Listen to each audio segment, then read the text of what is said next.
going to have COVID passports? Are they a certainty now, Minister?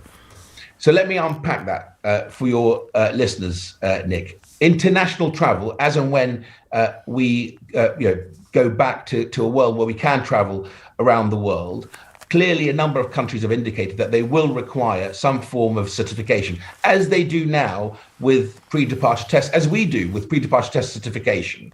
So the task force is looking at the protocols and making sure they work for our citizens, and the operations, i.e. whether it's technology or piece of paper, you'll be able to demonstrate if you need to travel to a country that needs your vaccine certificate or your test certificate, you'll be able to have that available to you, as you would have done with the yellow fever vaccine passport in the past.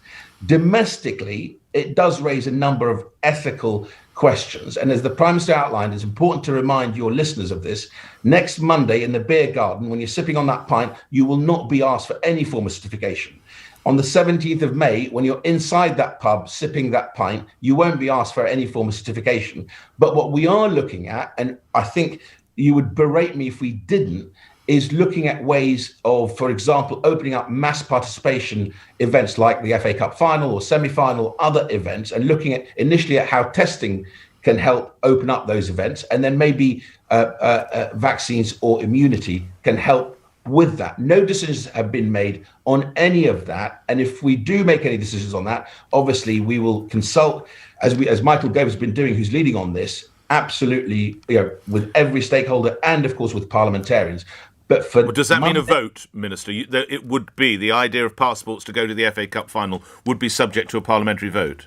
Well, first of all, let's not jump the gun. There is no at the moment, plan. At the moment, all we're doing is doing pilots, looking at this.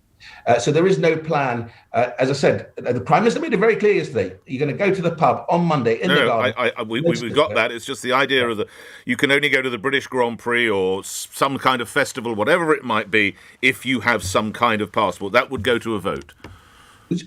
Anything that would require any form of changes like that will absolutely come back to Parliament.